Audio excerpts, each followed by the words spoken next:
বাংলাদেশকে একটা প্রকৃতপক্ষে একটা উন্নয়নশীল দেশে পরিণত করতে পারবো না যদি না একটি সরকার গঠন হয় এবং বিএনপি সেই সরকারের দায়িত্বে আসে।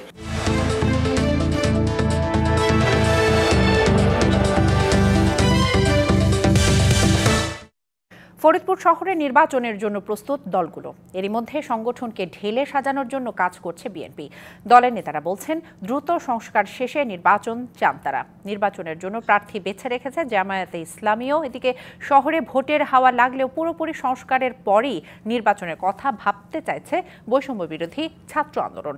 আর বিদেশি চক্রান্ত এবং দেশের মধ্যে অপশক্তির তৎপরতা বন্ধে দ্রুত নির্বাচনের তাগিদ সুশীল সমাজের প্রতিনিধিদের। বদলে গেছে হাওয়া। ফরিদপুর শহরের রাজনীতি এখন নির্বাচনমুখী। চায়ের দোকান থেকে অফিস পাড়া, সবখানে আলোচনা, ভাবনা, সংস্কার আর আগামী জাতীয় নির্বাচন। রাজনৈতিক দলগুলো নেতাকর্মীদের চাঙ্গা রাখতে নিচ্ছে নানা কর্মসূচি। দলের ভেতর কোন্দল রেখেই শহরের ওয়ার্ডে ওয়ার্ডে আহ্বায়ক কমিটি গঠনের কাজ করছে বিএনপি। বিএনপির সাংগঠনিক সম্পাদক শামা ওবায়েদ ও কেন্দ্রীয় মহিলা দলের যুগ্ম সম্পাদক নাইবা ইউসুফের সমর্থকরা কর্মসূচি করছেন আলাদা আলাদা। নির্বাচনে দলের মনোনয়ন চাইতে পারেন নায়েবা ইউসুফ সহ জেলা বিএনপির আহ্বায়ক সৈয়দ মোদাররেস আলী ইসা ও কেন্দ্রীয় যুবদল নেতা মাহবুবুল হাসান পিঙ্কু। ফরিদপুর মহানগরকে সাংগঠনিকভাবে শক্তিশালী করার চেষ্টা করছি এবং আমাদের নেতার যে কর্মসূচি দেওয়া আছে সেই কর্মসূচি অনুসারে মানুষের পাশে আমাদের রাজনৈতিক আদর্শকে নিয়েই আমরা অগ্রসর হচ্ছি। স্বচ্ছ নির্বাচন প্রক্রিয়া, গণতান্ত্রিক প্রক্রিয়ার জন্য বাংলাদেশের মানুষ বসে আছে। বাংলাদেশকে একটা প্রকৃতপক্ষে একটা উন্নয়নশীল দেশে পরিণত করতে পারবো না যদি না একটি সরকার গঠন হয় এবং বিএনপি সেই সরকারের দায়িত্বে আসে। 250-টিরও বেশি ডিজাইন অপশন নিয়ে ওয়ালটন স্মার্ট ফ্রিজ, বোঝে আপনার প্রয়োজন।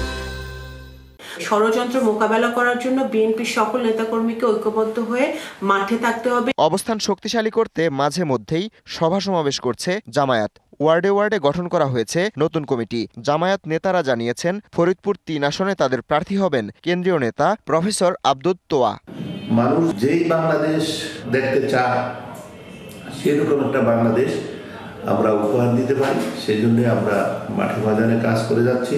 আর কোনো স্বৈরাচার আমাদের উপরে আসতে না পারে, বসতে না পারে, সেই দিকে আমাদেরকে খেয়াল রেখে যাতে সংস্কার এবং নির্বাচন দুইটাই হয় সেটা আমরা আশা করব এই সরকার দ্রুততম সময়ের মধ্যে সেটা দিবে। তবে পুরোপুরি সংস্কারের পরই নির্বাচনের কথা ভাবতে চাইছে বৈষম্য বিরোধী ছাত্র আন্দোলন।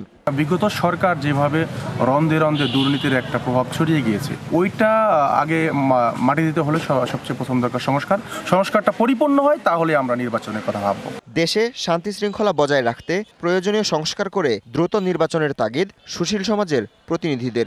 দেশ ও জাতির অস্তিত্ব রক্ষা, বৈদেশিক শক্তির আক্রমণ এবং দেশের মধ্যে বিভিন্ন অপশক্তির তৎপরতা যাতে বাড়তে না পারে, এ কারণে ন্যূনতম কিছু সংস্কার করে বর্তমান সরকারের উচিত হবে দ্রুত নির্বাচন দিয়ে নির্বাচিত সরকারের হাতে ক্ষমতা ছেড়ে দেওয়া। তবে নির্বাচন বা সংস্কার নিয়ে সরব হয়ে ওঠা মাঠের রাজনীতিতে নেই আওয়ামী লীগ ও জাতীয় পার্টি।